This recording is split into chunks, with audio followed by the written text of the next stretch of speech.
இங்கு நடக்கும் அரசியல் படுகொலை எல்லாமே வேஷம், கபட நாடகம். இந்த முன்விரோதம், முன்பகையை தாண்டி இந்த அரசியல் படுகொலை என்பது பின்புலம் மிக பெரும் ஒரு சர்வாதிகாரம். இந்த நாட்டை சுரண்டும் சூறையாடும், முன்னேற விடாமல் உங்களை முட்டாளாக்கும் அல்ப அரசியல் களம் நாடு.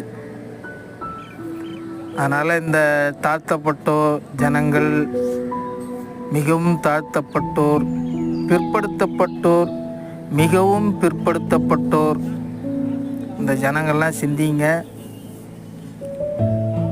நீங்கள் உங்களை ஓட்டு போட வேணான்னு யாரும் நாங்கள் முன்மொழி